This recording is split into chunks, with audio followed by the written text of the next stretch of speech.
Check.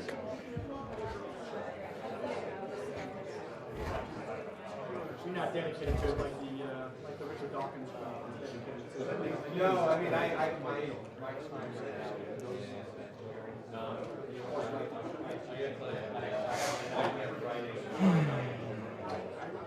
Why?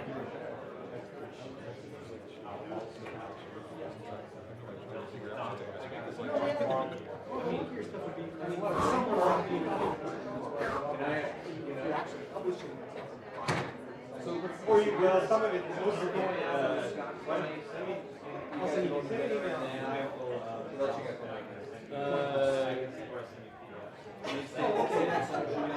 Well, anyway, I hope that you participate more broadly. Well, I hope that I see you more broadly. That's like 90 seconds, right? Because I really like Yeah, and I don't know where to be. I mean, I was telling him the other day, Jen and I were on the book I wake up in the morning, go to work, I come home, she gets home at 7,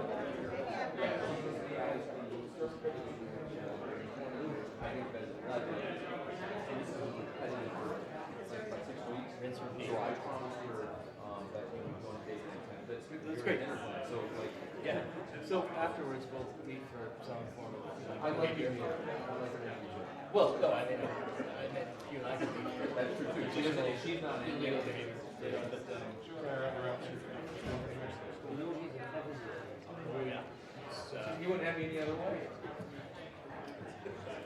You have everything you need. I think so. You want me to do? They told me that I was going to do lights for you. Is that okay? Would you like a 10-minute or that's right? Is that what I'm on for? 10? I think that's what I've been. Okay. Yeah, no. In fact, if you could give me a 3-minute hands up, give me a 3-minute warn, yeah, that'd be great. Thank you. I was going to let you. Okay. I'm more likely to see it if you actually put your hand up, because I'm going to be like, yeah. Okay. So how do we get people in here? Should we go out and somebody? Hey, everyone. And we have a bell here that we can get people to quiet down if you'd like. Do you want to ring it or do you want me to? You're the lead. I'm just. Ling-a-ling-a-ling-a-ling. Here they come.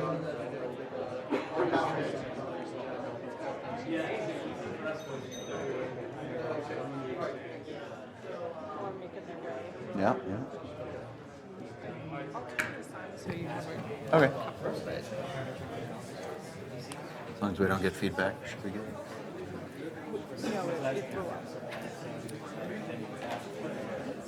That worked.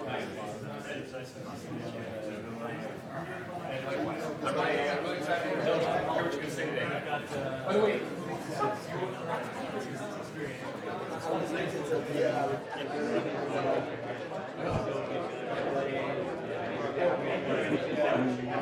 which I find half this is good.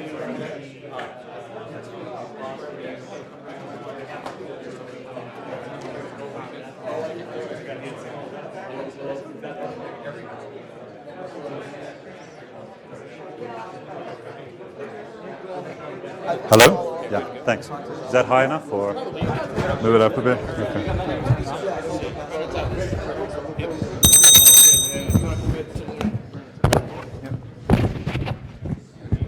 Yeah, that works.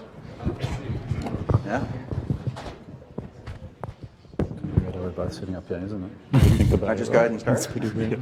All right, well, let's get started. Hello, my name's Dan Novi. I'm from the MIT Media Lab, and I'm glad you all really came here today. So there's been a lot of talk going on right now, a lot of high-level sort of theory. How about some nuts and bolts, some rubber to meet the road?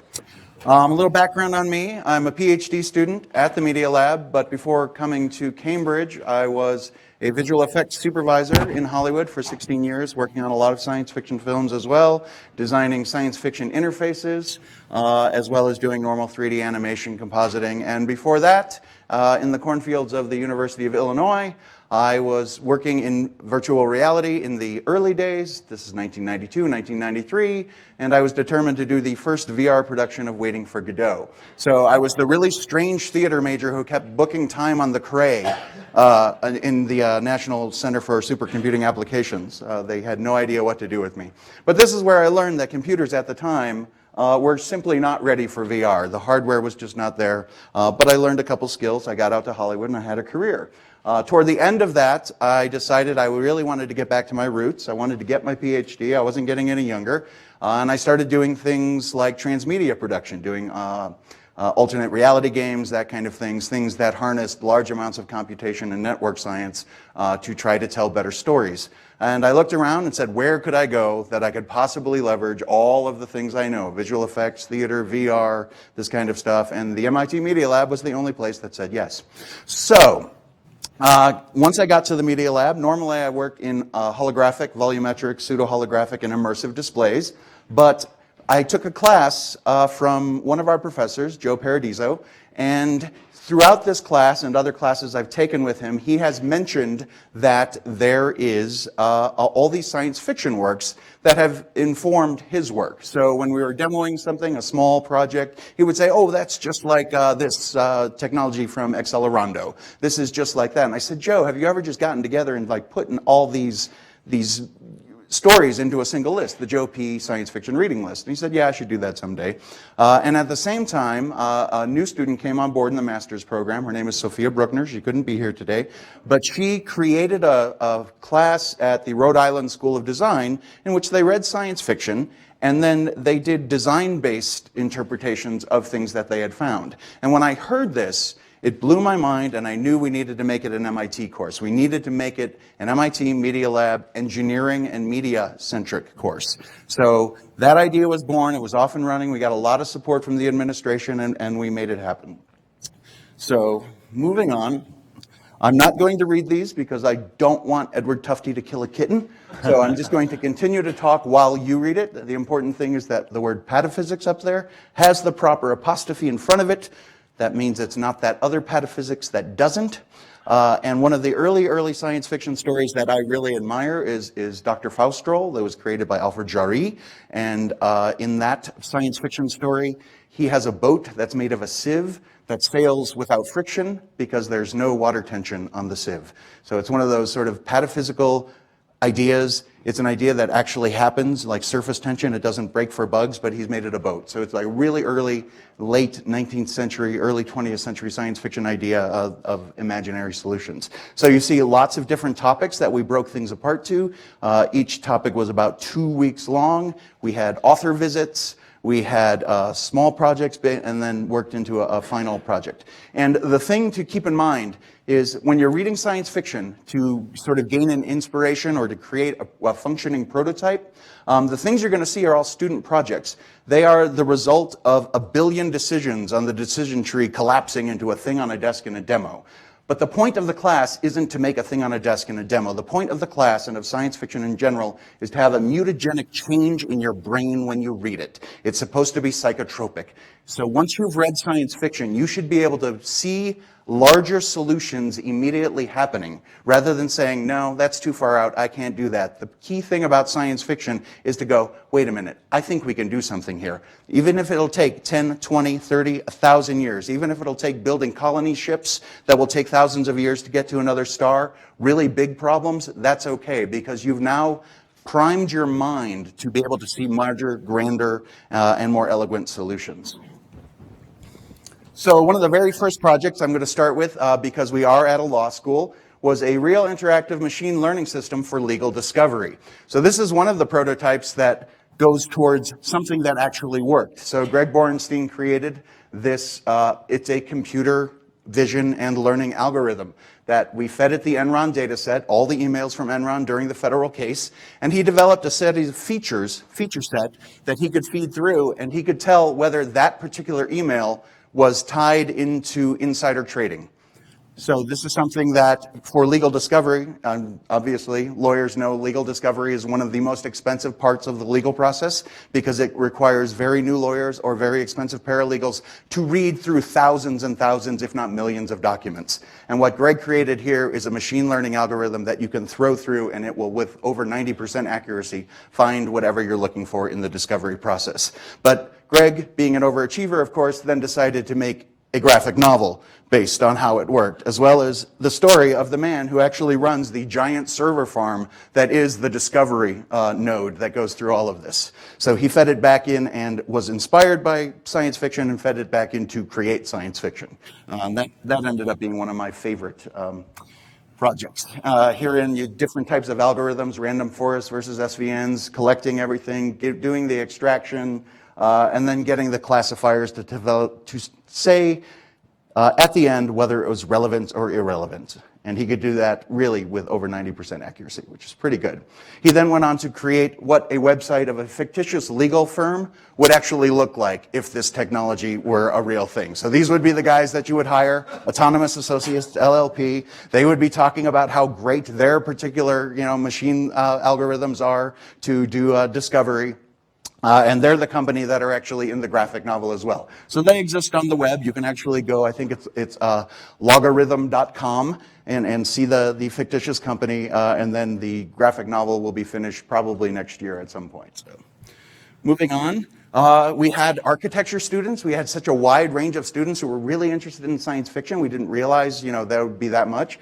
But one of our students from the architecture school took all of the Connect data off of our glass infrastructure, which are sort of like our big digital bulletin board systems around the building in the Media Lab. And we know when a human is standing in front of them. We don't know who. Identity is completely, anonymous. But then she was able to map in real time all of the data of wherever anyone walked in front of these Connect sensors. And then she took all of them and spun them into a mandala.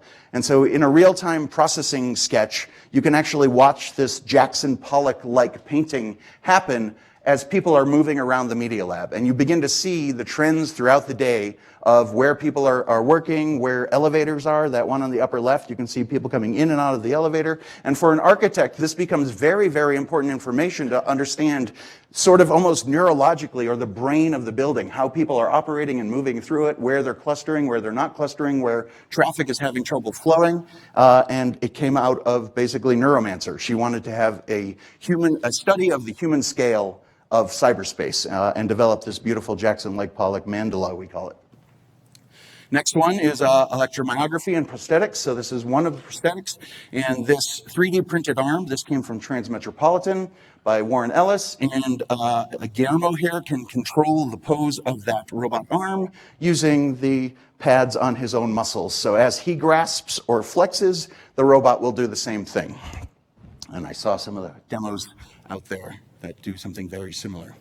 Sensory fiction, this was a very popular project. So in this book, there are these LED arrays on the front. So if you're reading about the ocean, they will project blue all around you. However, this young lady is also wearing a vest. And this vest has things like Peltier devices, airbags, buzzer motors, and things like that. So if the hero is scared, the air bladders will actually inflate and constrict you. So you will feel the fear of the protagonist. If he or she is running, they will heat up the Peltier junctions so that you will begin to feel hot as well. If their heartbeat is accelerated, the buzzer motor will start going, and your heartbeat will try to actually match that input. So it's a way of augmenting the reading process. And this is going to continue on as a research project at the Media Lab. Limbo, I described a little bit earlier. It's the limb in motion by other, human-to-human remote control. So this is another sort of controllable limb.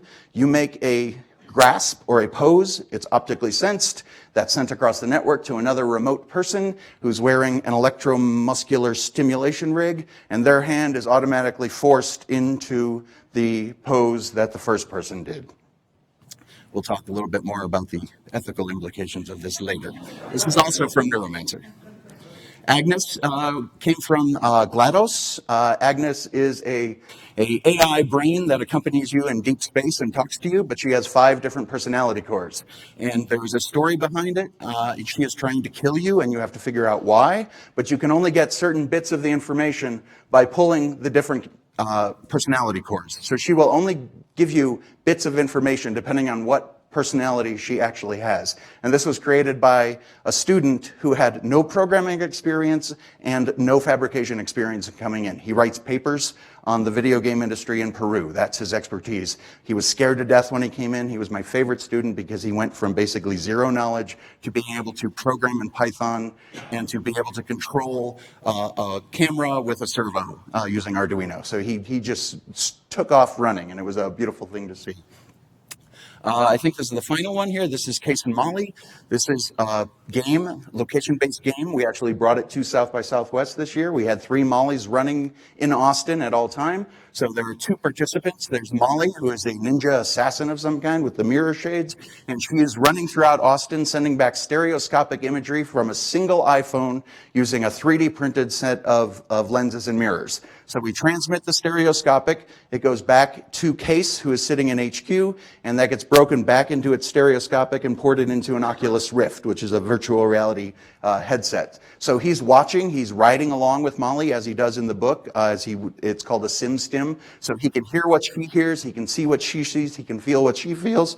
Can't do the feeling yet here, but we're working on it. But he can only communicate back to her with a single bit of information. He can flash the LCD in her goggles. So Greg thought that was a very, very interesting form of information, to be deprived of information. So he took a single bit, and he has to then solve puzzles wearing the Oculus Rift and get that information back to Molly to get her onto her next mission point.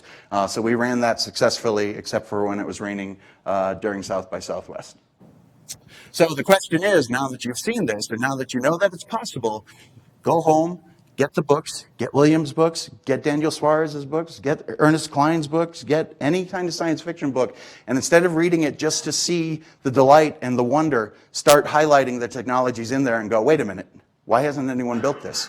This is totally possible. I'm going to do this. I'm going to mock this up tomorrow.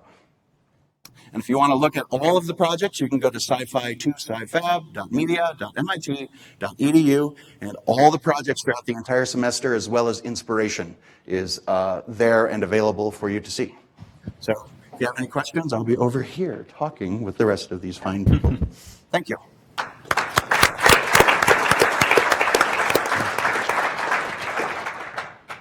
right, checking. Everybody hear me? Okay? No? Should I turn on the microphone? There we go. I think a musician would actually know how to turn on a microphone, but apparently not. All right, Dan, thank you very much. Thank you. I'll tell you, if there was ever a class I wish I'd had in my entire life, it would be yours. We are trying to make it an online class, a massively online, and so other people can participate. Yeah, so that's my question to you, and I'd like to ask you a question, and then open up the panel if they have any questions to you as well. So you're going to try to do this obviously massively online.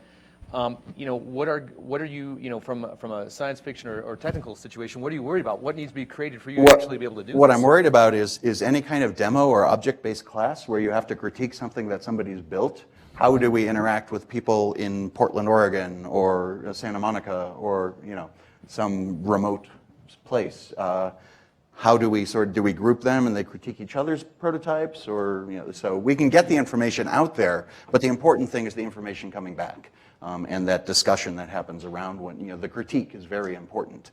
And we have no idea how to do that with an engineering class. So. Okay, and then my last thing before I open up the panel to grill you on anything they'd like is, you've been a lot of different places. Do you think this is a special thing with MIT, or can this be taught anywhere? I think the fact that it was born at RISD and MIT is super telling and super important. But now that we've done it, it came out of sort of the culture of hacking at MIT. But now that it's a thing, I think it can be adapted to really any university or any even corporate research. This idea that you can go deep into the weeds of science fiction and it's no longer impossible. You just figure out a way to do it. But you need to adapt it to whatever sort of organization you may have or your particular program. Anybody else have anything for Dan? Don't have to, don't feel obligated, but... All right, well then let's move on. This panel has no science fiction writers, at least professional ones. These are all people who make products. So the idea is we're going to try to tie in some of the things we've done, or we've talked about earlier, into actually making things that work. And when you think about science fiction writers and entrepreneurs, you're creating things that don't yet exist, but they need to be plausible, especially if you're an entrepreneur raising money and venture capital money. If it's not plausible, the outcome's usually not so good. Brad Feld mentioned earlier a book about Battlestar Galactica, the science of Battlestar Galactica. And if you are a fan, you have to read this book. The amazing part is that the guy actually goes through and says, yeah, most everything was plausible, or would be. My favorite part of the book is when he explains that in order to have engines that move fast enough, what you do is you have to basically take matter and instantaneously release all the energy. And he talks about how much energy would be released if you blew up a puppy at one point. And puppies actually contain enough energy to bring down this entire law school. So I thought that was pretty interesting. But you need to bridge, everybody on this panel needs to bridge the gap between science fiction and a product, is the way. And I'm going to start down with Ari. You are a guy who walks into Neanderthal companies who are at least forward-looking enough thinking to hire you. Talk about your clients and how you teach them to see the future in a way that's not just, oh, that's interesting, but oh my gosh, there may be a there there that we can actually achieve what we're trying to do here. Yeah, sure. So hey everyone, great pleasure to be here. My company, SciFutures, uses the power of science fiction to help businesses create disruptive innovations. And really what we're talking about here is story as a transformational device. That's really what we're doing. So I'm going to give you an example.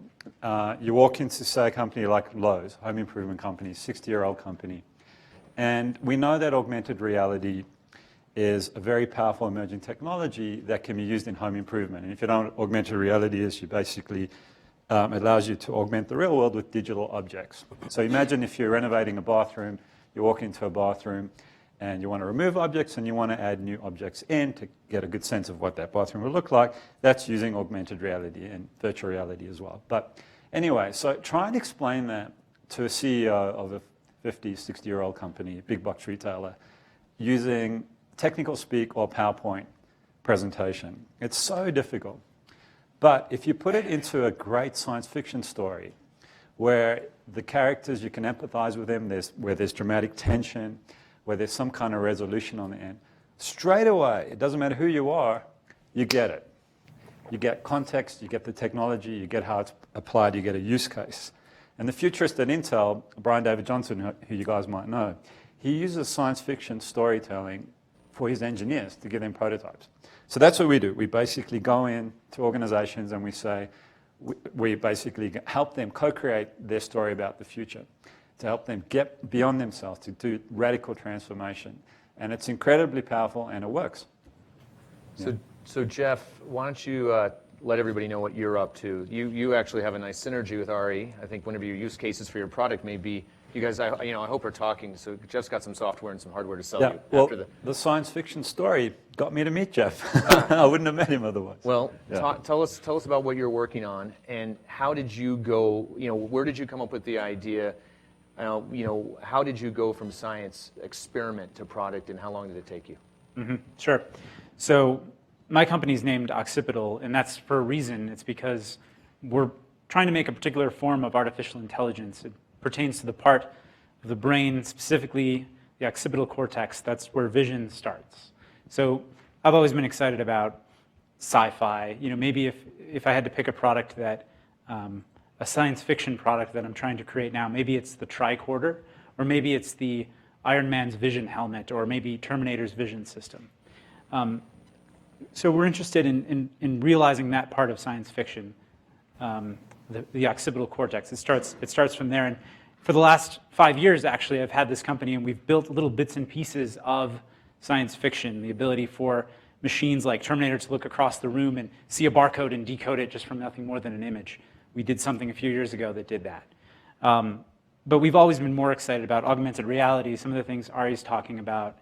And so 2 years ago, or a little more than 2 years ago, we sort of reached into the future and we said, we can start building augmented reality today with the tools, the software, and the devices that are available today. But if we could reach a little further into the future and imagine a bit new hardware, even though we were a software company, if we had another small piece of hardware, we could actually go a lot faster and we could jump further into the future. So we ended up building an accessory for the iPad and for other tablets that allows this device that many of us have to now sense the world. In earlier panel, there was a discussion about how we're feeding the machines. we're probably one of the biggest culprits of that, because we're now giving machines a complete visual history, a visual record of everything that's out there in the world. And so we're enabling that. So anyways, long story short, we're building a device that attaches to the iPad, allows the device to see the world, initially enabling things like augmented reality and capture of objects for 3D printing. And we definitely aspire to create things we see in science fiction. So one of the interesting design problems of this is trying to create a future when all your assumptions are based in the present. Unfortunately, we don't have time travel yet because none of you have created it. John, please get on that. And if so, we could go in the future and have a different set of assumptions. And so we've got this design fiction, that we're dealing with. John, I'll tell everybody, if everybody's seen the movie Minority Report, I assume everybody has. The user interface that Tom Cruise and folks were running around and swiping and using, John created that. And what year did you come up with the idea? Well, we prepped the movie from about 2000 until its release in 2002, but it was based on work we'd been doing earlier Right, at in MIT. So yeah. when was the nugget of, oh my gosh, we should be using hands and human-computer interaction as opposed to mouse and keyboard? 93, 94? 93, 94. Yeah. How did you come up with it? Indignation, upset that things weren't moving faster, that we were still stuck with this crummy chunk of plastic called the mouse. In 93, you were already pissed off. Yeah, I mean, it's okay. 10 years after the Macintosh, right? Shouldn't you have a new UI every half generation? So You shouldn't, apparently, but I thought you should. Right. Or we don't get to. So Trying to change that. You started doing experiments. By the way, I highly recommend if to go to John's company. It's called Oblong, O-B-L-O-N-G. They've got some videos which actually show him in the Neil Peart era mullet working in the early 90s with unbelievable prototypes of interacting with the computer via hand on whiteboards and whatnot. And then you can see what the product does today. When you were imagining Minority Report, I guess it was you and Steven Spielberg, right? We're working together to envision this holographic, ubiquitous data set, information, at your fingertips, literally. How did you guys figure out what that user, for lack of a better term, although we've decided user experience is not a good one, how did you get there? I mean, it was so far ahead of anything any of us had seen back in the day. I'll just summarize the process really quickly. I mean, it wasn't, Spielberg gave the charter, right, which was to show us what computers look like in 50 years, but his charter his brief didn't extend much past that. Right. The real credit is due to Alex McDowell, the great production designer, who said, well, we should come at this as if it were a real world, technology design problem, which is how, along with the usual series of clerical errors, that I got involved in it. And so the question was, what would you do to give people access to lots more information and manipulatory access to lots of information that would make sense in the context of this forensic setting? 10,000 pictures coming in every second, a bunch of video streams, none of them are correlated. How do you, as the human expert, sift through all that? And it seemed clear that the place to focus was on human hands. These are arguably the world's most dexterous manipulatory instruments. But think what happens when you use a mouse. You clutch all that around your chunk of plastic again, and you've just immobilized all that, 50 million years of evolution, basically. So we said, drop the mouse, stand back, and point. Use all of the gesture, all of the sort of dexterousness that humans have evolved in service of a digital enterprise. But make it feel like the real world. Don't make it feel like technology. Yeah, I find one of the most, we've brought up Star Trek a lot today. The first generation of Star Trek or 2001 Space Odyssey, the most amazing things to me about those movies are they never envisioned the GUI user interface, right? There was no screen. It was talking. There was still lights and levers and whatnot. I mean, because again, trying to create the future today when this wasn't even in anybody's idea at the time. So, David, you are an active science fiction nerd, or that's what you told me. You still play D&D a few times in a week, you said? Not as much anymore. All right, not as much. So you're a software guy. You're the CEO of a company called Pivot Desk that is revolutionizing the way that people deal with real estate. So not a science fiction product. How, it was brought up in the last panel about the Chinese who, they haven't been into sci-fi, and therefore maybe the result is they have a harder time creating. What has science fiction taught you, given you tools to create a software company, as opposed, these guys are creating futuristic hardware. Ari's telling, Pepsi that they need to have virtual Coke, and you are, what have you learned along the way? So it's interesting, and I'll preface this by saying I find myself once again in a situation that I often find myself in the nature of my business is to enable startups and exciting dynamic growth companies to grow faster, better together. So I often find myself dealing with incredibly smart people like on this panel, and I was like, well, I can find you an office. So it's, once again, a bad situation. But my background at SciFi is a little different in that I was actually a psychology major undergrad, and as opposed to the amazing things that Dan is doing around creating the technologies that exist in the sci-fi and that you guys are creating, I always came at it more from a psychological perspective. So what does the evolution of the story or the technology actually do to affect culture and how we interact? How do things like parallel processing across human brains affect our ability to think of ourselves as a culture? How do things like the reputation system that Will Hertling points out so well in The Last Firewall affect how we might interact as a culture? Right now, finances drive service, but what if it was reputation that drove service as opposed to finances? So that's really where I've always come at it from a sci-fi perspective. And my last business was interesting, a company called Medium, where we were actually trying to map and present cyberspace behind the browser.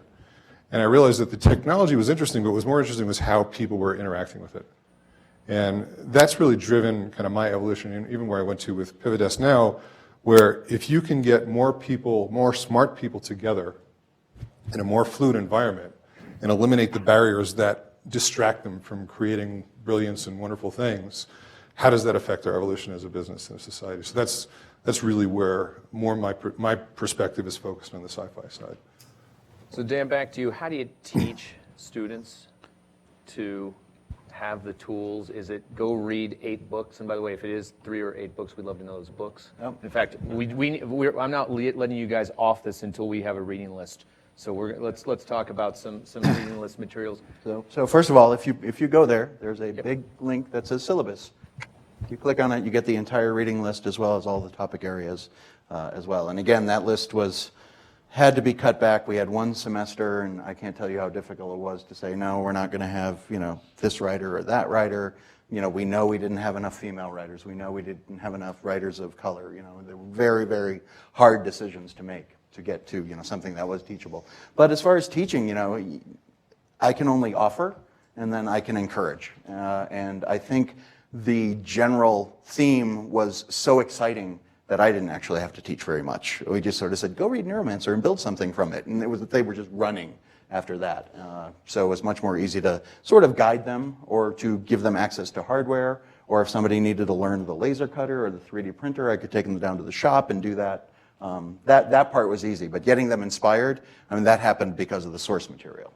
Which book or 2 have you found most inspiring to you as far as change the way you thought of how the future would look? I think for me, as a young man, there was Neuromancer, and Diamond Age really sort of opened up a lot. So I have a project that uses an immersive environment, but it's called the Narratarium. It's a planetarium for narratives. You're surrounded by this story, but it also tracks you. It knows who you are. So as a child, it will give you children's literature, but as you grow older, it will sort of accelerate with you, and that's directly from the Young Ladies Primer in Diamond Age. But I think the number one that we were talking about just before that I didn't realize was Hitchhiker's Guide to the Galaxy.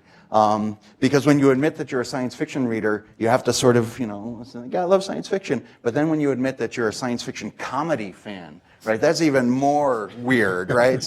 But I didn't realize until I was talking with the gentleman from the FBI that Hitchhiker's Guide to the Galaxy changed my entire way of working with the universe. The universe was no longer this monolithic, scary thing that I couldn't, navigate. It was this broken music box that I could tinker with as long as I had a sense of humor. And that's what Hitchhiker's Guide to the Galaxy gave me. And I think that's actually the most profound science fiction book I've ever read. And it was comedy and satire, and that's okay. I'm proud of that. You don't have to Apologize to you, right? Comedy is the secret weapon, right? Sci-fi lets us address political issues and all sorts of delicate things that you couldn't do face on and comedy blows the doors off the rest of it. And Comedy there's gets so at much truth. comedy in like Philip K. Dick. Yep. And if you're, don't realize it's there, go find it because some of that stuff is hilarious. I remember using Hitchhiker's Guide to the Galaxy as the reason my father needed to build me the world's largest speakers for my high school rock band. Because it was very important that I was that loud. Right. David, what about you? What were the books that really changed the way you thought about the world? So I think the first one was just Also Neuromancer. And I was actually talking to Will about this before, and it was the first time I realized that I didn't actually have to sit and assimilate the data I was being given in the book as I read it. Like I could actually just experience the book and read and push through, which you kind of had to do to get through Gibson, because you couldn't really understand where it was coming from if you tried to analyze it. So that was really, I think, the seminal book for me on the cyberspace and cyberpunk genre. But more recently, I'm actually pretty obsessed with, I love the stuff that Will did and where he went with very approachable technology and how it affects our society and culture in a very prominent way. And I'm also deep right now, if you haven't looked at it yet, is Ramez Nam, another great writer, Nexus and Crux. And again, from the psychological perspective, how technology is changing the way we interact as human and then post-human organisms. So I would highly recommend all those. 3 years behind me at U of I, Ramez. Yeah, awesome stuff. John, what about you? Well, I've been thinking a lot about sci-fi, obviously sitting here all day. And by the way, this is like a criminally fun conference. Right? It's great to be participating in any way. Thank you. The extreme pleasure of science fiction is that moment when a bunch of neurons get pulled apart and new neural matter fills in between and it's luminous. You have a thought that you didn't have before. That's the real pleasure. And it's not limited to what can happen in the kind of strictly delimited realm of sci-fi. So just to be contrarian, I'm going to name a couple of authors and books that are not strictly speaking sci-fi, but do exactly the same thing. Project new ideas, new configurations, new connections directly into your brain. And they really are sci-fi. So we can start with obvious stuff like Thomas Pynchon, right? In Gravity's Rainbow, what we see is social structures essentially behaving like out-of-control AIs. It's Neuromancer, but in World War II. William Gaddis, economic structures, economic and legal structures out of control, behaving in ways that you couldn't predict, but every step of which is believable, and all of a sudden you end up with this weird gestalt that you didn't have beforehand. Harry Matthews, probably you don't know, but he's the only American member of the Oulipo. He's this incredible fabulist whose creations are just incredibly tactile. You read his stuff, and you can't believe that you wish that everything you read existed, and you feel like you could see it and touch it. I highly recommend any of his stuff. And you got people like David Foster Wallace, whose mammoth constructions have elements that are sort of sci-fi-ish, but that depict a world in such detail that you're translated to some new place. Toby Olson, the list goes on, but it's sort of genre horizontal. It doesn't matter what the vertical genre that we call it is. It's that act of finding these little lights that go off in your brain, and that's always going to be exhilarating. Jeff, Ari, what about you guys? So one book that I read a while back is Age of Spiritual Machines by Ray Kurzweil. So if you've seen the movie Her recently, there's kind of the realization of the operating system, the AI operating systems, where they decide that they're no longer excited in dealing with slow humans anymore, and so they go off into some cyberspace or somewhere. I think that's an interesting, the Kurzweil book, however, is kind of, it allows you to really focus in on that realization that these machines have. It's kind of a dialogue as the machines are talking with humans and realizing that they're no longer interested as much to work with humans anymore. So I think reading Kurzweil's book is kind of zooming into what happens after the singularity a little bit. So that was an interesting one. And then another that's actually not a book, it was the movie Artificial Intelligence. Didn't necessarily receive the best critical reviews. It was just based on a short story. But I think that one's really interesting as well because, as we create products today, we may not realize as much how our own imprint is embodied in those products. How much are those products that we create today actually a reflection of modern day humans? And in the movie AI, at the very, very end, humans have evolved so far that they're actually reaching back into their history and trying to connect with what they used to be like, maybe thousands of years before, and they actually come across this robot, and this robot is the most human thing that they can find. So it's interesting. The robots, of today might at some point aspire to become human, and actually in the future they may actually be the most human thing around. So, All right. Yeah, no, I agree. I just totally underscore what John's saying. I mean, the deliciousness of sci-fi, it's like you get a thrill, is when you read something and it's like, wow, that could totally happen. That could happen. And the author is so skillful. They've done their job where they've taken you to that point where you're completely immersed in that reality and you fully believe it, and your unconscious mind believes it and your conscious mind believes it. That for me is the beautiful thrill of sci-fi. And I think people who get sci-fi get off on that. They get off on reading and getting transported into, and sometimes it's fantastical. You could be on the planet Unobtainium, but sometimes it's 4, 5, 6 years out. And that if you get sci-fi, you get that. So for me, I have incredible respect for authors like Will, who can weave these worlds where the reader totally suspends their disbelief, where there's something transformative that happens in their brain, in their selfness, and that's the power of science fiction as a genre. So I mean, it's hard to say my favorite authors, but I love Neil Stephenson. I think he's a freak. If you're willing to invest the first 300-400 pages in his books, if you've ever read his work, he pays it back in spades. I love the genre, but the more successfully the author has strung me along without me questioning it, for me just completely to suspend my disbelief, but that's the best possible sci-fi experience for me. So here's the question. Here's the question I came to ask today, because this is the one I'm most interested in. And I'll open it up. We don't need to, don't feel from now on we need to go down. I just wanted to get the reading list. What ethical obligations do you have as product creators when creating your products? Do you have ethical obligations? Do you think about the end game of the technologies you're creating? Do you use science fiction to be a preview of some of the problems that could happen about some of the things you're creating? Let's talk about ethics. You're talking about mortality and morality.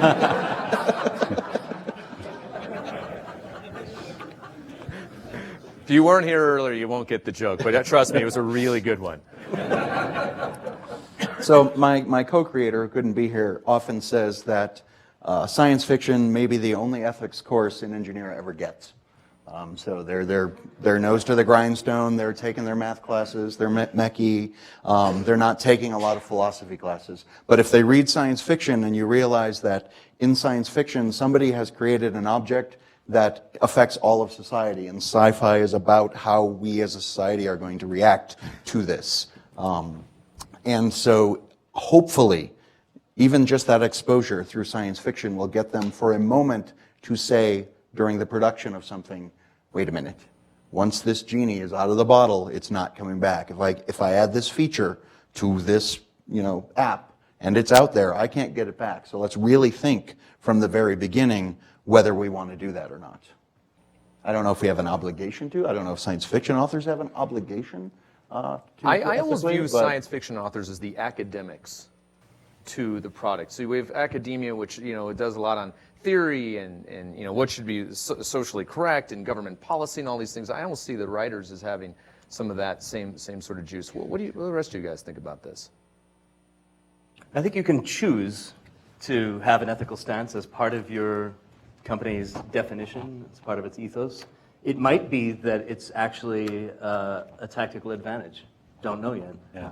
But you can make that choice. And to choose that you're not going to involve ethics doesn't necessarily mean that you're bad. But to choose to do it lets you pursue something in a constrained way. And as we all know, constraints are actually often the most liberating thing of all. There is an aesthetics of ethics. So, one of the things we're trying to do at Oblong is to make new user interfaces that are kind of extensions of human will, right? That take place on the terms of the human rather than on the terms of the machine. And if that happens, then you empower individuals and you empower potentially groups of individuals as well if you crack the nut allowing people to collaborate using digital machines and so forth. So there's a little bit of an ethical overlay, I would say, to what we do and how we go about it. The best thing is probably to make it conscious rather than to stumble backwards into it. I can tell the story, I repeat, that I told at lunch. So that very, very first version of Limbo, Limb in Motion by Other, that was one person makes a pose, then a person across the world is forced to repeat it. That came from Neuromancer when Molly was basically being forced to be a prostitute. And we looked at it on the demo and said, we've made something evil. Why would we do that? William Gibson found out about it. He was sort of like, well, that's a little weird that you've made this. And then we said, okay, well, how can we use our powers for good? How can we actually do this?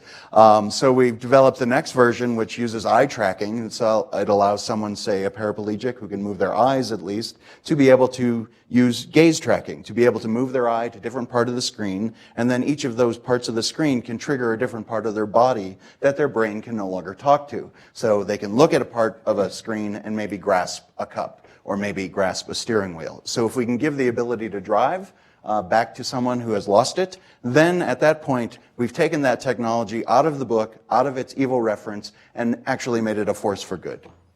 Do you think the fact that you didn't title the project Meat Puppet as it's Meat titled Puppet, yes. in the book That might have been a little bit, yeah. retreating ethics? And we actually had originally it was called, this was the master and the slave, and we're like, oh, that's really problematic too. So, it's like, this became like the supervisor and this became the duplicate. So there was, even linguistically, sort of as we worked along, tried to figure out, let's take it away from the original and how it was used in the book, and let's really figure out how this can become a force for good. I think one of the other questions we should be thinking about and asking is, how are ethics evolving as the technologies evolve also, right? So, there's, people tend to group right and wrong, right? And as the technologies evolve and our ability to do different things evolve, it by nature changes the ethical questions and how we need to approach the ethics as well. And so I think there's... And who does that? I mean, who's we? Society, right? And there's I think a need to look at what is intelligence, what is human, is it a machine, is it intelligent, when does it become intelligent, how does it, is an enhanced human still human, right? And how do we can't even respect different religions, races, and sexual preferences, right? What the hell are we going to do when we're faced with technologically enhanced humans and those kind of challenges, right? So I think the deeper challenge is more, how do we approach ethics and how do we evolve the ethical questions, as opposed to whether or not we should build a piece of technology. Yeah, I mean, the poor Oscar, not poor, I don't know if he, was Pistorius, if I'm pronouncing his name, the Blade Runner who's on trial now, unfortunately. But think about before that one at the Olympics, of how there was this big discussion, well, does he have an unfair advantage? Yeah. And the whole concept of the first time of hearing, wow, somebody who is missing their legs has an unfair advantage over Olympic athletes. I mean, it was so mind-bending to me to even hear that. But I think you're barking up the right tree when you're looking at that. What, you guys have anything to add? Jeff, yeah. I want to put you on the spot. We had a small conversation before the panel, and I said, Jeff, assume occipital 20 years from now. And I said, what is it? What does occipital do 20 years from now? And you gave me a really interesting view of the future. So I'd like you to talk to the audience, tell the audience what you told me about what your technology could do 20 years in the future, and what ethical considerations you're giving to that. I mean, we're making capabilities. We don't, and I'll answer your question, but we're making more power. We're condensing more power into individuals. But how that power is used is unclear, I think. So actually right now, we're probably not really considering the ethics as much as we maybe should, because we're just creating capabilities and we don't necessarily care how they're going to be used. Well, we hope they're used for good, but we can't really control that right now because other people will be the ones using it. But my vision in the future of what we're doing at Occipital, if we can stay an independent company and go after our vision for a long time, is we're going to stop from just teaching devices how to see, and we're going to eventually extend human vision. So we're going to give you a secondary vision cortex that runs outside of your normal brain and lets you remember every place that you've ever been, any information that you've ever seen, even in fact things that you didn't pay attention to. We all have phobias, so we only focus on a tiny amount of the information that we see, yet we walk through the world and we consume, or we there's so much more sensory input that comes at us than we're able to actually process. So in the future of occipital technology, this would be a little thing that you wear, maybe it's even an implant at some point, that can answer any question for you at any time about anywhere you've ever been and anyone you've ever seen, and any place you've ever been can be mapped and represented to you. That's what we're going to enable. Perhaps it'll also power evil robots that can now have the same capabilities. I hope not. Yeah, that's what we're trying to do. Ari, any comments? Excuse me while my mind's been blown. Yep. Okay.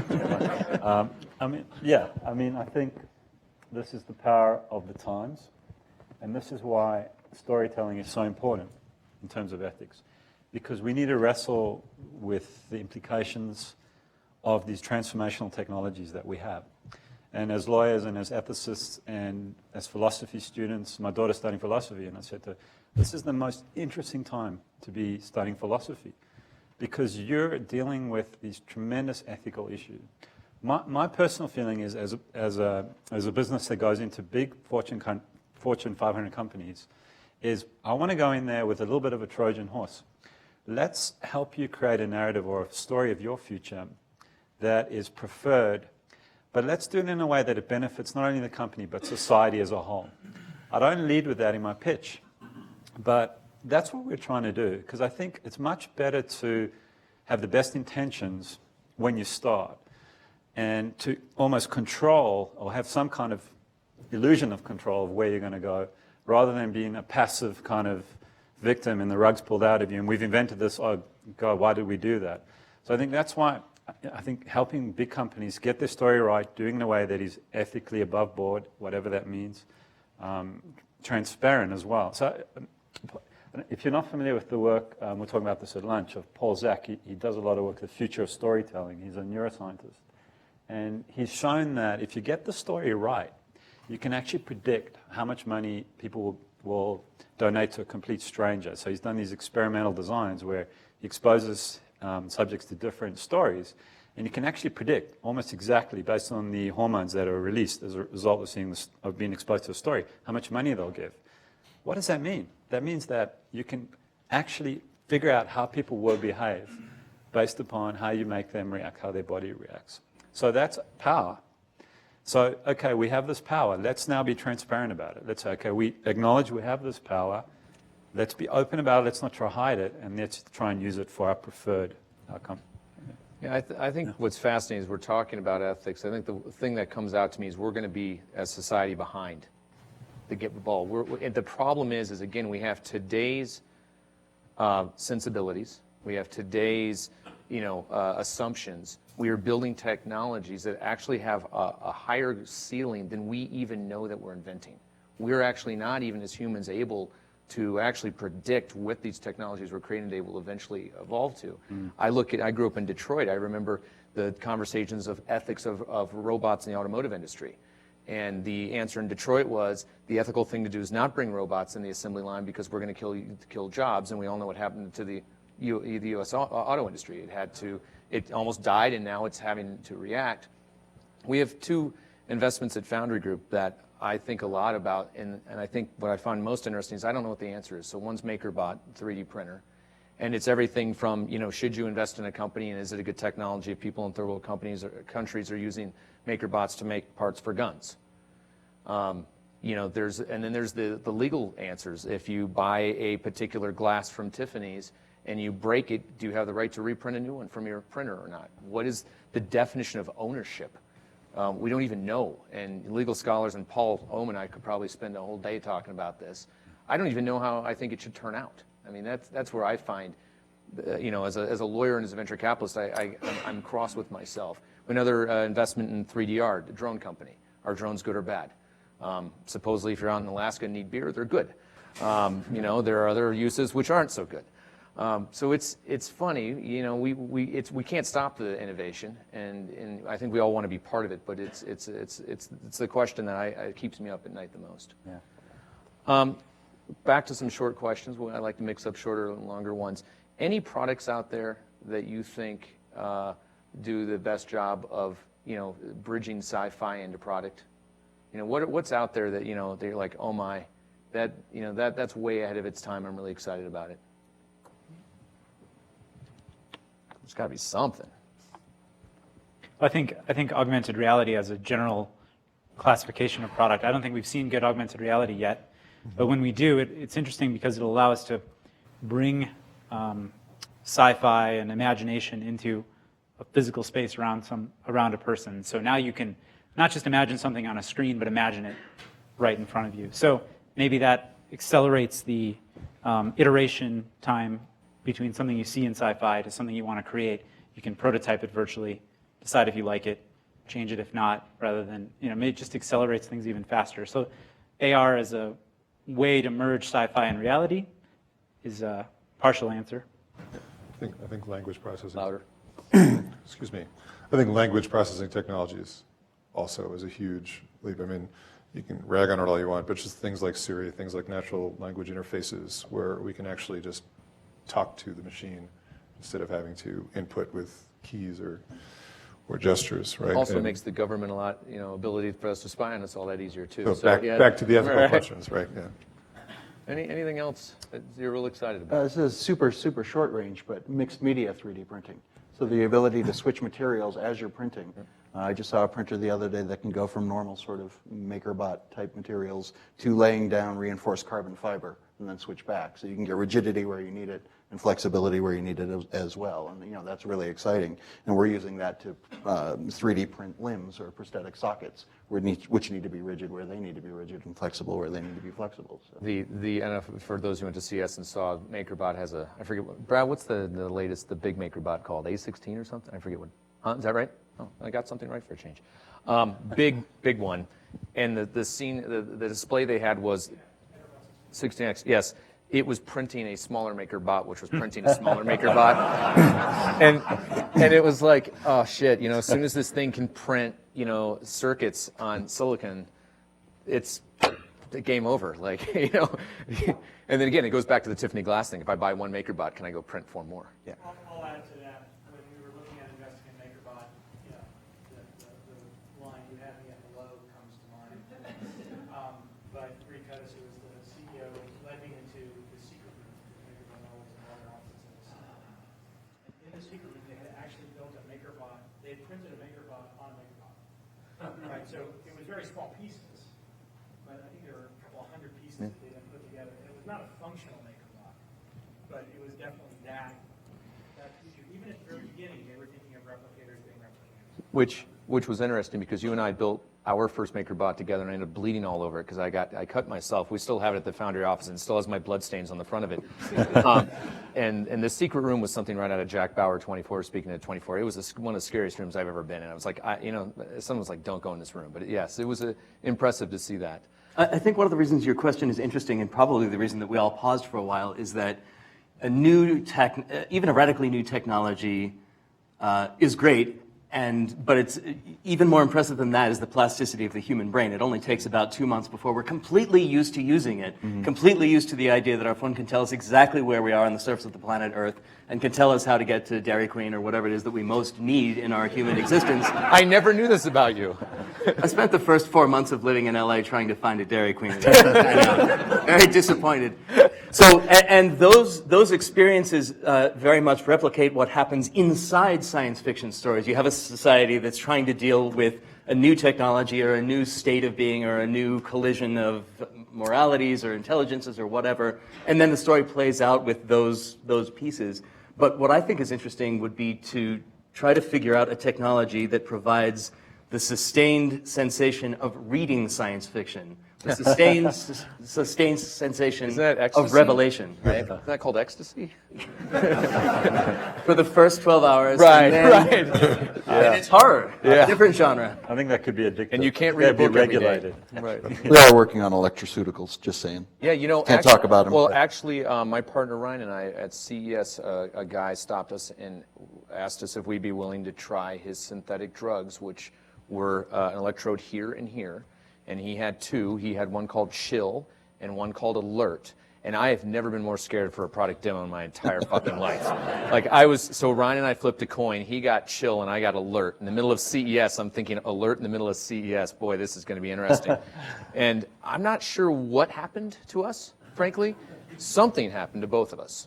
But it was my first experience with that, and it's coming. It's just a couple millivolts. It won't hurt. Yeah, well, I had a crash a few hours later. I had the worst headache of my entire life about 4 hours after that. So you and Ryan, and he got chill, and you got alert? Right. Yeah, I know. For those of us who know us, that was chosen incorrectly. All right, so let me ask. I got one more kind of topic I want to talk, and then I want to talk about, and then I want to throw it open to the audience. You know, I'm not a science fiction writer. Brad talked earlier about how we wrote a book together, but most of the science fiction novels I've read seem to be dominant author. You know, Will, wherever he is, talked about writing the book and having some beta testers, but it's a kind of a solo inventorship model. When you think about entrepreneurship and you think about creating a product, do you learn anything from science fiction? Is this a sole inventorship model, or is this a team model? How do you view this? And does it change if you're doing something like Snapchat versus something like Oblong or Occipital? You know, can these sorts of innovations, especially that are really baked in futurism, can these be created by teams, or is this an individual spark of creativity? I throw it open to the panel. Yeah, I mean, I'll just speak from experience. I mean, we find that collaboration is way, way more efficient and effective than just working alone. So our whole business model is to work with smart people like Jeff and his company and bring in experts and kind of cross-fertilize. But I think where the solo thing could be useful is to have a clarity of vision and a clarity of inspiration. Because that's something that, you know, it might muddle down, it might get watered down if it isn't, fairly focused and inspirational.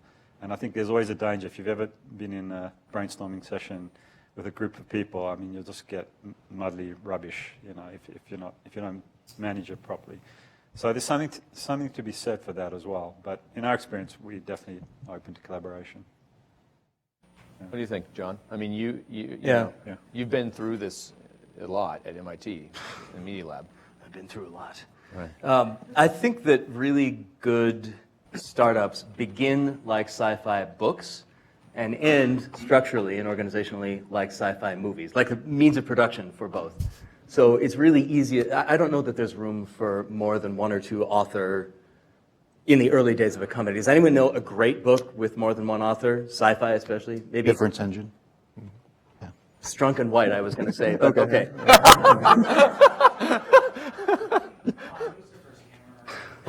Cornell and Niven, all right, yeah. Okay. But is any of those as good as the greatest? Anyway, so maybe. But at the end of the day, it's about a lot of people working together, and this is why auteur theory really, for the most part, doesn't work in film. It really is, it takes 50 people at least, and often 150 people or 300. And all of those people are not cogs. They are creatively contributing, and it's the job of someone to maybe shape and be sort of the envelope of taste around that. But you need, as an entrepreneur, to be able to make that transition as well.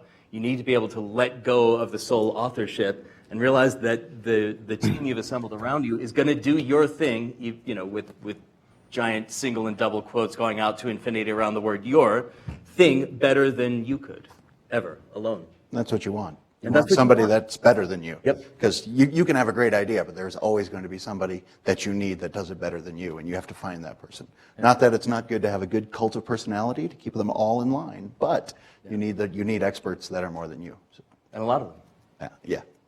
So you guys want to take some audience questions? All right, wiser rule.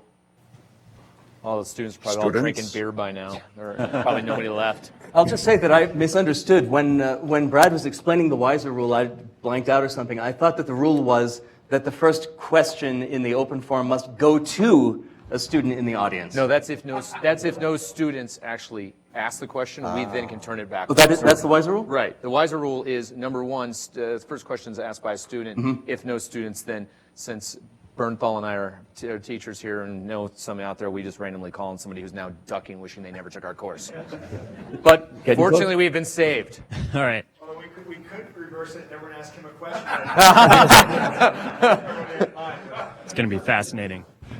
I think it was David mentioned Nexus, and one of the scenarios presented in Nexus is that, we're talking 20, 30, 50 years in the future, certain geopolitical landscapes are easier to innovate in than others. So the United States in that book becomes very difficult to innovate in because the population of the country becomes very fearful about everything you guys are talking about. On the panel, China becomes very controlling, and Southeast Asia becomes a sort of mecca of open technology innovation. From your point of view, geopolitically over the next 30 years, where are your innovations going to thrive and where are they going to be suffocated? I'll take a stab at that, given I just spent a few days out in Washington talking to senators and congressmen on innovation policy. I'm really concerned about the U.S. Hello. I am extremely concerned that we are losing an innovation policy which really should be about the freedom to innovate and the freedom to create. And I don't know where is going to be better. Could it be Southeast Asia? Could it be South America? Could it be Brazil? Could it be Mexico? I mean, you have no idea. It could be Canada. I don't know. But if you're involved at all politically, and you think about, I was on the board of the National Venture Capital Association, which is the main lobbying group for innovation policy. There were no issues 10 years ago that outside of like FDA and clean tech and biotech and medical, there was nothing, and now it feels like it's a constant assault to try to keep our country open for innovation. So I think we absolutely suck, and I think even stronger said. Yeah, and I think we will. I think we will only suck more. I don't think there's any path that I've seen, and I'm not an expert. I'm just reading the news and making my own decisions. But I don't think there's any path that I've seen that we as a country are evolving towards more freedom, towards innovation. You read it every day. You look at Chris Christie shutting down Tesla in New Jersey. Like, the fuck would you do? Like, unbelievable, stupid shit, right? But when you think about where it's going to evolve, it's about financial opportunity, right? You look at countries that don't have the GDP power of some of the existing countries that are looking for profit centers, GDP opportunity, right?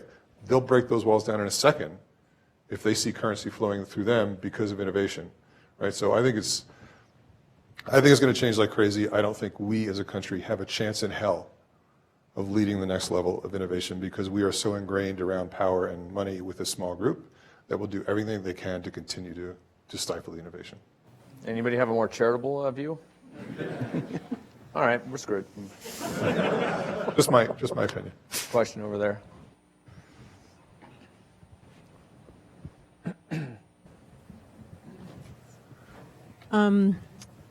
This might be a little scattered. I'm of two minds all the time when we have this kind of conversation because all I think about is my own human capacity atrophying if I read a book that then feels for me, or if I can speak to my car, I will evolve into having fins again. I'm always concerned about that.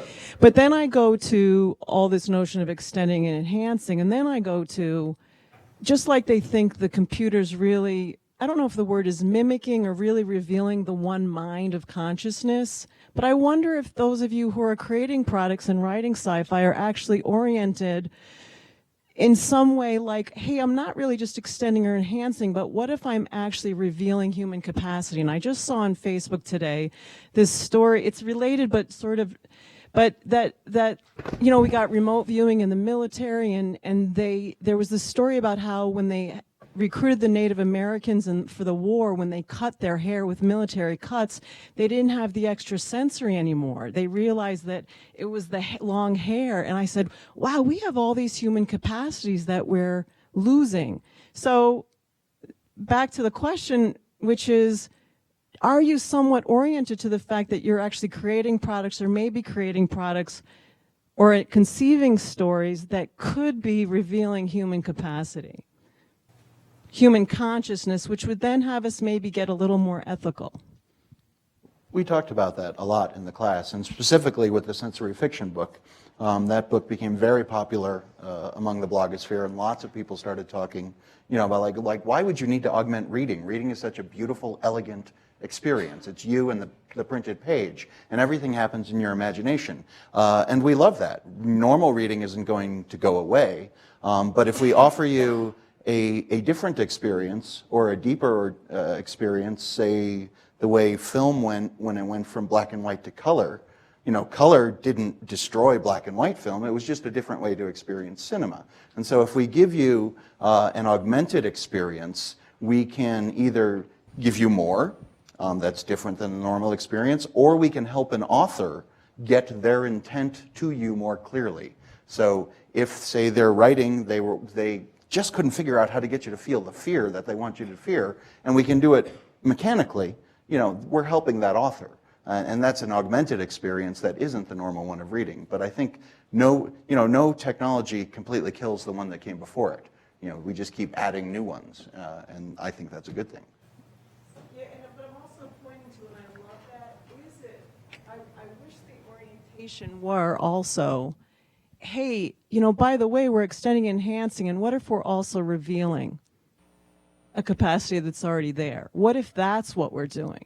That would be interesting to me, if just to know. It's just like I love knowing that architects really dream of working with space and how people move through spaces instead of, hey, let me just build a thing of bricks. Right. They're actually thinking about do you get what I'm saying? It's something else. And I think that's where the exploration happens. That's why we're exploring. But I don't think we could ever really say what we're going to discover.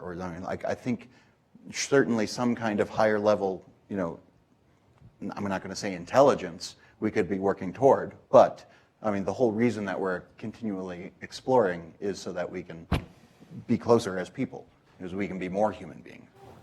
And I just want to address that. I think what you're talking about are two fundamental forces that we don't really understand. One is imagination and creativity. And we don't really understand them yet. They're so foundational to who we are as human beings, and they're so transformative for who we are as human beings. So, I like to think that as part of our process, we're using the power of creativity and imagination to reveal and to fulfill, feel on a higher level human potential. It sounds a bit lofty and airy-fairy, but I choose to believe that rather than the opposite. I think when the technology happens close enough to the human, you do have the opportunity to reveal more about cognition, about consciousness, and so forth.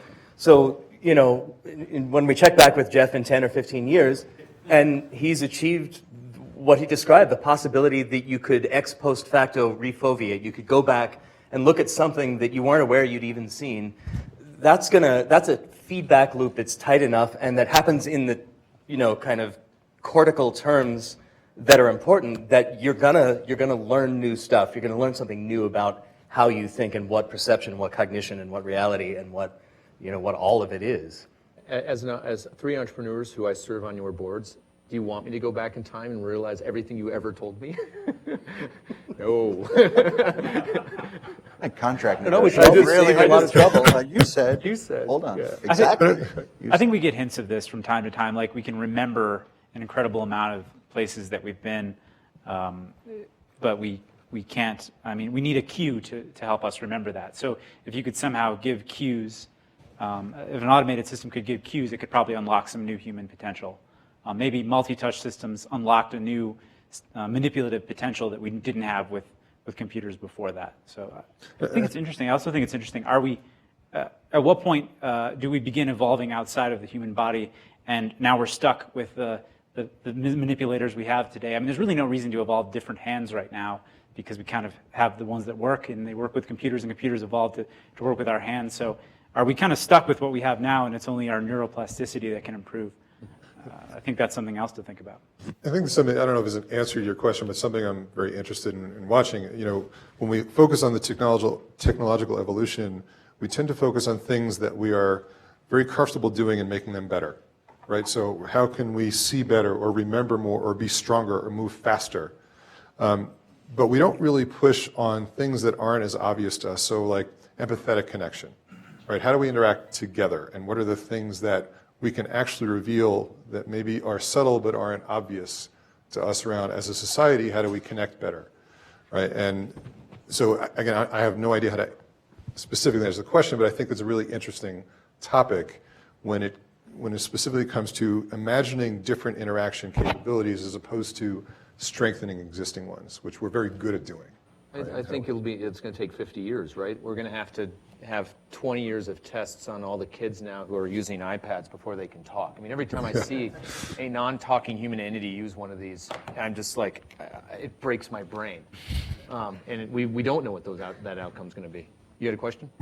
Well, I was just, as you were talking, I was thinking that this type of quote, reading, if you want to call it that, it has tremendous therapeutic potential for, like, children who don't, autistic children or children raised in an environment where they don't learn to respond with appropriate emotions. Mm-hmm. Incredible potential there. Absolutely, and the ability for you to write your own short story as well as the rest of the sort of mechanical package, and even share that with just one other human being, where they can feel you touching them either while you're reading simultaneously or offset in time. That's actually a specific topic that Ramez Nam talks about in Crux, his follow-up novel to Nexus, where the empathetic bridge between individuals, once that's enhanced through machine learning, how does it affect people that are autistic or have trouble communicating as they are? And I think he explores it very well.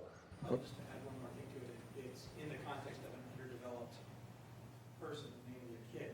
Mm-hmm. Yes, exactly. A 40-year-old. So Yeah. back to your notion of this can have this very interesting accelerated effect in the developing person versus the point at which we start to. And the political and cultural implications of that. So, you've got a technology that is all of a sudden opening up the world to kids and humans that had a completely closed world before, and you've got a government fighting to shut it down at all costs, right? And it's an incredible mental battle. Well, in autism research, they have found that if children get, the more therapy they get when they're very young, the higher their IQ is when they start school. Where's the microphone? Oh, you got it. I'm struck in hearing some of the responses by something that Brad said earlier, which is that humans tend to exaggerate their importance in the universe.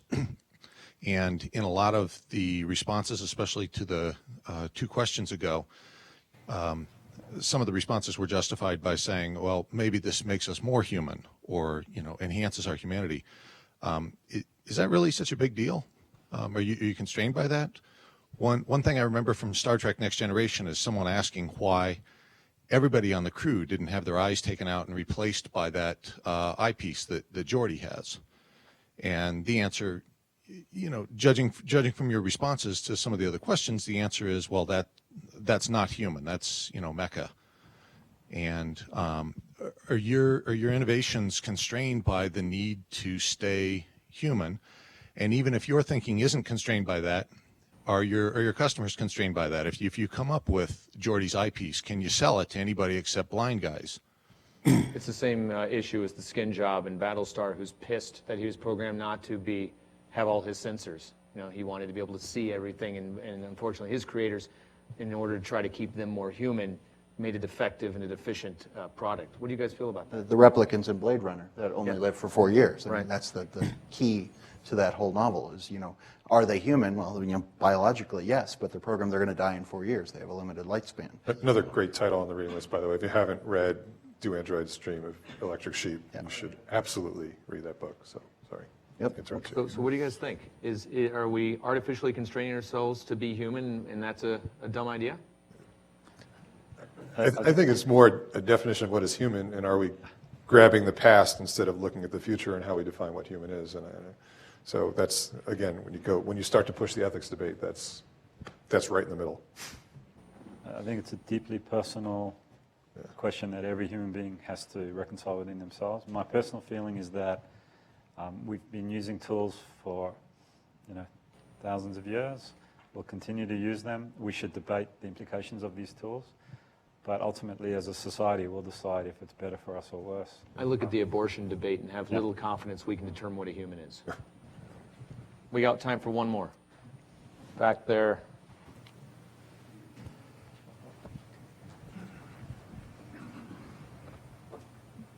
So we may be completely screwed, as people have said, because clearly there are challenges governmentally. But when I look around the room today and I hear some of the things that people are sharing, I'm also very invigorated. So a question I have for you is it possible to trip the paradigm a little bit, given the power that technology gives us? Not only can it work the way it is kind of now, right, where there's a small group of people who have information? Can we flip it so that transparency brings that knowledge to the masses so that now we can see what that small group is doing? And does that offer any hope, or are we completely screwed and all need to move to Brazil?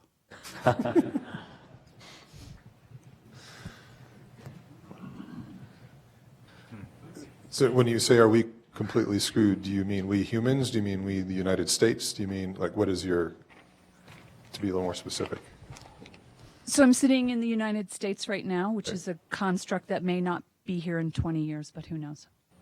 So we have a long history of innovation in this country. I hear people in this room who have amazing ideas.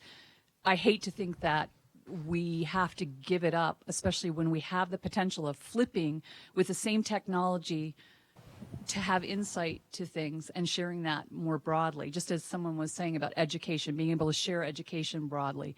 Is there potential in that, or do you really feel that it's insurmountable, the governmental constraints within the U.S. in terms of being able to take the ideas that we're talking about today and broaden them? I don't work for the FBI. Anyone want to raise their priority on the list?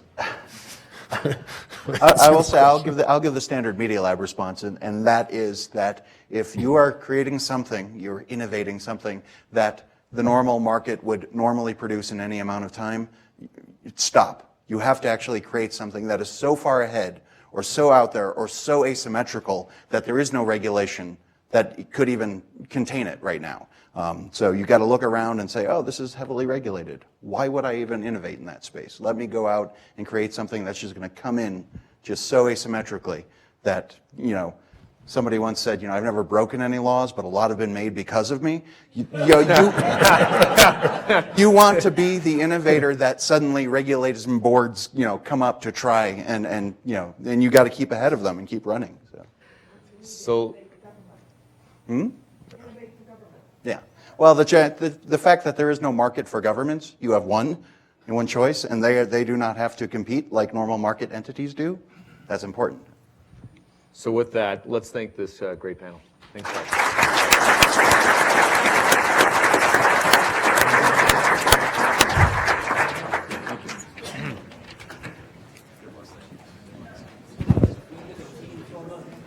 Sure.